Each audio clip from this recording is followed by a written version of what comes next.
I'm Sarah, a 29-year-old florist from Seattle, and my life in the Caldwell family has always been a balancing act. The air in our six-bedroom Tacoma home carried the weight of expectation. My Aunt Linda and Uncle George, owners of Caldwell Builds, a booming construction firm, ruled like monarchs. Their colonial mansion, with its polished oak floors and pristine white curtains, felt more like a stage than a home.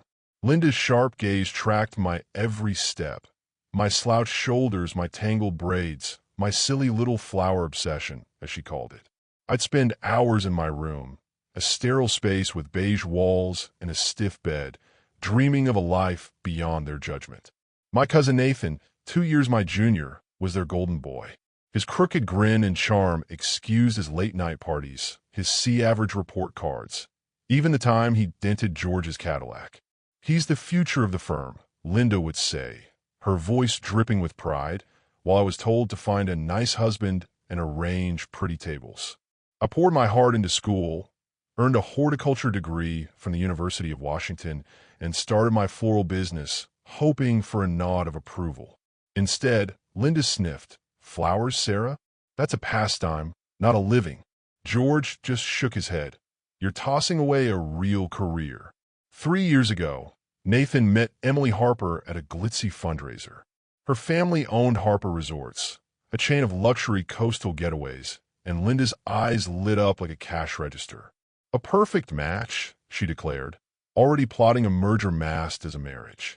I watched from the edges, wiring daisies for a client, as they gushed about the wedding of the decade. I wanted to be happy for Nathan, but a knot tightened in my chest. Family always meant sacrifice, and I knew who'd be footing the bill in more ways than one. It began at a family dinner in their Tacoma dining room, the chandelier glinting off crystal glasses. I poked at Linda's overcooked roast, the meat dry and flavorless, as they tossed around plans. The Grandview Hotel ballroom, 350 guests, Linda announced, her pearls gleaming. I nearly dropped my fork.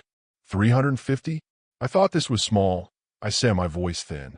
Emily laughed, her perfect teeth flashing.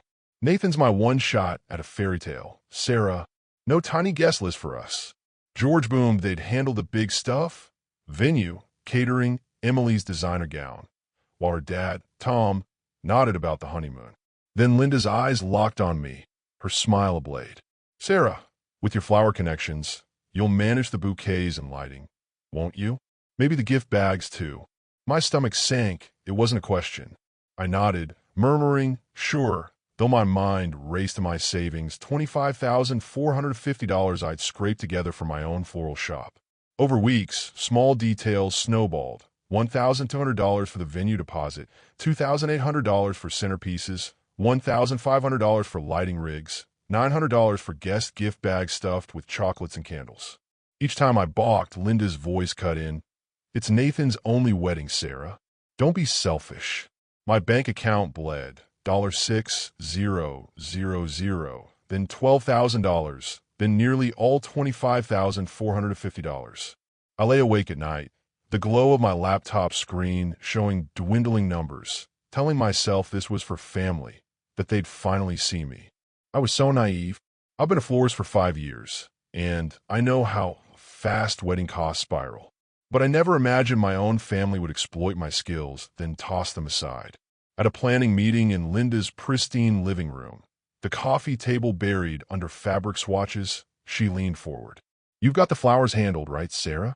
I'd agreed to simple roses and lilies for the ceremony and tables, budget-friendly at $1,200. I pulled out my binder, pages of quotes and sketches. Yes, 3 vendors based on our plan. Linda and Emily exchanged a glance. "We've been thinking," Emily said, her manicured nails tapping her phone. "What about hanging rose displays? I saw these cascading vines on Pinterest. Magical." My jaw tightened. "That's $5,000 more, easily." "We budgeted for, oh, Sarah, it'll be perfect," Linda interrupted, waving a hand. "Nathan deserves the best." I sighed, nodding, my pen scratching new notes as my savings took another hit. Then the venue deposit came up. "George is swamped with a site in Bellevue," Linda said, her tone syrupy. "Can you cover it?" Sarah? Just $3,200. We'll pay you back. The promise hung hollow, I saw in her eyes.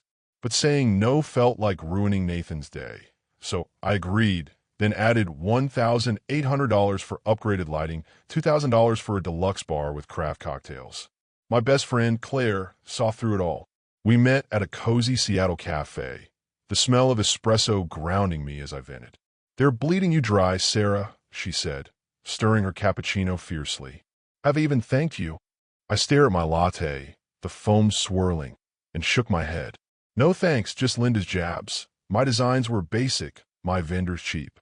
I took extra gigs, birthdays, galas. My apartment a chaos of ribbon, vases, and sleepless nights. The night before Nathan's wedding, I was at the Grandview Hotel past midnight, the ballroom's marble floors cold under my sneakers as I directed the crew. Tables needed shifting, lights flickered, my hands ached from arranging roses. My phone buzzed at 1 a.m. "Linda, pick up Emily's mom's dairy-free breakfast by 6 a.m., nothing with nuts." I rubbed my burning eyes, exhaustion seeping into my bones. Wedding day dawned bright, a crisp November morning. By 5:30 a.m., I grabbed the breakfast, avocado toast and fruit from a bakery, delivered gift bags to guest rooms, and checked vendors. The hanging rose displays bloomed, a cascade of red and white costing me $4,800 extra. They were stunning, like a dream, but the price stung. Linda rushed over, silk robe fluttering, hair in perfect curls. "Sarah, thank God. The place card say Johnson instead of Johnston. Unacceptable. Fix it." "No good morning. No gratitude. Just orders." I scrambled, seating charts, a late makeup artist for Emily, finding Nathan mid-drink with his groomsmen. The ceremony was magic, a historic chapel, candles flickering, Emily gliding in a custom silk gown. Nathan's eyes shimmered with tears, and my heart swelled. Pride, yes, but tangled with resentment and a quiet ache. Was this worth my savings? At the reception, I overheard Linda by the bar, her champagne flute sparkling. "I picked these roses, gorgeous, right? Seattle brides will feature them." My chest burned. She'd erased me. Tom, Emily's dad, clapped my shoulder. "Your aunt and uncle pulled out all the stops, Sarah. Amazing for their boy." I forced a smile, words stuck in my throat. At 9 p.m., the band's jazz notes pulsing, I fled to the bathroom, locking a stall. Tears spilled, my savings, my energy gone, and I was invisible. Claire found me, her boots clicking on the tile. "Sarah, you okay?" "No." I choked. "I've let them use me again." She handed me a tissue, eyes fierce. "No scene here, but the wedding's done. You've done enough. Time for boundaries." I nodded, wiping my face, resolve hardening. Passing the hotel office, door ajar, I froze. Linda's voice, "It's done. She won't notice." Nathan, hesitant. "Mom, Sarah spent so much already." "Hush, Nathan, it's for the family," Linda snapped. My pulse raced. What are they taking now? Sunday morning, a headache throbbed as I sat in my pajamas, the scent of strong coffee filling my tiny apartment. Linda's words, "She won't notice," haunted me. I opened my laptop, logged into my bank, and froze. A $9,600 transfer to Linda Caldwell at 9:17 p.m. last night, labeled wedding funds. I've been in the bathroom, crying, not near my phone. My hands shook, $1.25 for 50 already gone, and now this? I called the bank, my voice trembling. "I need to report an unauthorized transfer." The rep clicked keys. "Use your app, your credentials, Miss Caldwell." Impossible. I wasn't on my phone. I thought back. My clutch sat at the head table, unguarded as I ran between vendors. "Was your phone secure?" the rep asked. "I don't know," I admitted. They'd investigate, but with my credentials used, recovery was uncertain. My PIN, Nathan's birthday 0428, hit me like a brick. Linda knew it from years of family chatter. She'd stolen from me. I called Claire, tears choking me. "They took $9,600, Claire. My own family." "What?" Her shock crackled through. "Confront them, Sarah, and get a lawyer." I texted Ava, a corporate attorney friend, who met me at a coffee shop that afternoon, the hum of chatter around us. I spilled it all. The transfer, the overheard plot, my drained savings. Ava's pen flew across her notepad. This is theft, Sarah, family or not. Options, police report, demand letter, or both. What do you want? I grip my mug, steam rising. My money. Yes, but I want them to admit it, to stop treating me like this. She nodded, drafting a letter, $9, 600, dates, app misuse, and a police report, ready if needed. Dread and determination churned as I clutched the papers. The post-wedding brunch was at their Tacoma home, the lawn manicured, the air crisp with fall. Inside, mimosas clinked in the sunroom. Linda holding court with Emily's parents, Tom and Rachel, her laugh bright as she spun wedding tales. Nathan and Emily cuddled on a sofa, tired but glowing. I wore my navy suit, a power look from client pitches, the envelope of evidence heavy in my bag. The housekeeper, Mary, smiled. They're in the sunroom, Miss Sarah. Banking issues slowed me. I said, stepping in, my eyes on Linda. A flicker, guilt, crossed her face before she beamed. Grab a mimosa, Sarah, and hit the buffet. Caviar, quiche, pastries from a ritzy Seattle bakery mocked my knotted stomach. We chatted. Wedding beauty, the cake's richness, Tom and Rachel praising George and Linda's generosity. Linda preened. Only the best for our Nathan. I set down my plate, heart pounding. Speaking of the best, I saw a $9,600 transfer to your account. Aunt Linda from mine, during the reception. The room stilled, forks pausing. Tom and Rachel shifted, uneasy. Linda's laugh was light, forced. A mix-up, I'm sure, Sarah. No, I said, staring her down. Someone took my phone, used my app, stole from me. George cleared his throat. Not here, Sarah. When then? Behind my back like all this. I pulled out my phone. Text to the caterer at 9:10 p.m., the band at 9:28 p.m. I heard you, Linda, saying I'd never notice. Nathan, you worried I'd spent too much. Linda's cool cracked. It was for their luxury yacht honeymoon, Sarah. That money sat idle.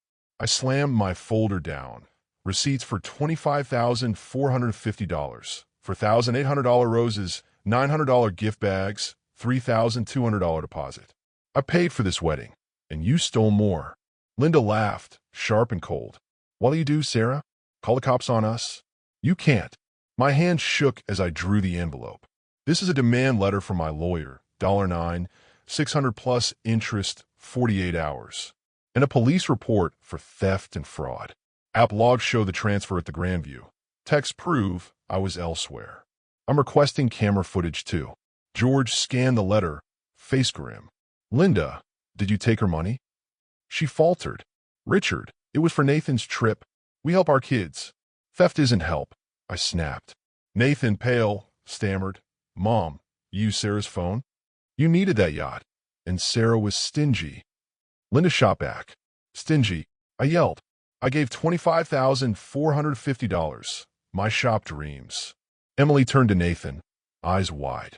I thought your parents covered it, or her business did for clients. Her mimosa glass slipped, shattering, orange liquid pooling on Linda's cream rug. Zileng Sahong.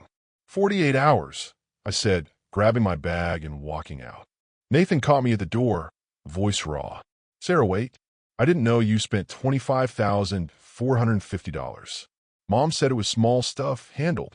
I turned, eyes hard. Would you have cared, Nathan? You never stood up for me. He ran a hand through his hair, pained. I'm sorry. I just followed their lead. Inside, George's voice boomed, demanding answers. Linda's reply sharp, Tom and Rachel gasping. George stepped out. Sarah, the money's back today, $25 for 50 plus interest. Linda, red-faced, muttered, I took it without permission. It was wrong. Not heartfelt, but a crack in her armor. That night, $26,120 hit my account. I stared at the screen, relief mixing with hurt. Claire hugged me. You did it, Sarah. I started therapy with Dr. Ellis, unraveling how I'd been the scapegoat. Nathan the star, my worth tied to their needs. I launched Bloom on a budget, crafting joy without excess, a quiet defiance. 2 months later, Linda called, voice stiff. We're in therapy, Sarah. We've been unfair. Our therapist pushed me to call. I exhaled. I'm seeing someone too. It's helping. She paused, then asked, would you join a family session someday? I'll think about it, I said, meaning it. Nathan and Emily had me over, the aroma of roast chicken filling their apartment. I benefited from their favor, Sarah, Nathan admitted. I'm sorry. Emily squeezed his hand. We are. You're valued here. My resentment softened just a bit. I skipped the rigid Caldwell Thanksgiving for Claire's family lake house in Oregon. Chaos, laughter, her grandma teaching me pecan pie. This is family? I whispered, awed. Tears fell that night, not pain but hope. At Christmas Eve dinner, Linda jabbed at my plain brownies, but I held firm. Simple's valuable too. She blinked, murmuring, I suppose. George asked about my business, listening. Nathan and Emily nudged us from old ruts. In January, I signed for a cozy Seattle condo. With floors, my teal couch, no trace of Linda's taste. The theft had shattered our facade, painful but freeing. We're healing, slowly, some days sting, but we try. The money, $26, $120, mattered, but the real win was me. Standing tall, setting limits, knowing I'm enough. Have you faced family betrayal? How did you rise? Share below. I'm Sarah, and this is my story.